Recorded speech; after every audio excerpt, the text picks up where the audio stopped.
কি করেছিলি এর আগের দিন? ঠিক না, আমার দোষটা কোথায় ছিল? আরে আমি হচ্ছে এর আগের দিন না হাতে পায়ে ধরে মাপ মুক্তি চেয়ে আসলাম, তাও হলো না।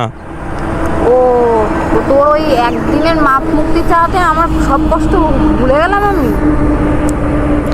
আর তুই কী ভেবেছিস আমি তোকে কালকে বুঝিয়ে বুঝিয়ে পাঠালাম, তারপরে হচ্ছে তোকে রাত্রেবেলা ফোন করলাম, দু এক কথা বললাম, আমি সব ভুলে গেছি আমি? আমার মাথা ঠিক ছিল না, আমি এর আগের দিন তো মাপ মুক্তি চেয়ে আমি যে তোর মাথা ঠিক ছিল না, আমি কি দু চারটে ছেলের দিকে তাকিয়েছিলাম, নাকি কাউকে টোন কেটেছি, নাকি কোনো ছেলের সাথে লাইন মেরেছি? কি করেছি আমি তো সিম্পল বসেছিলাম। তোর মাথাটা হট করে গরম হলো কেন? আর তুই তো আমাকে শাড়ি পরতে বলেছিস, তুই আমাকে বললি যে তার আগের দিন আমাকে বললি কি আচ্ছা আমাকে কথা দাও তুমি শাড়ি পরে আসবে। আমি বললাম যে ঠিক আছে, এত করে বললো যখন শাড়ি পরে যাই।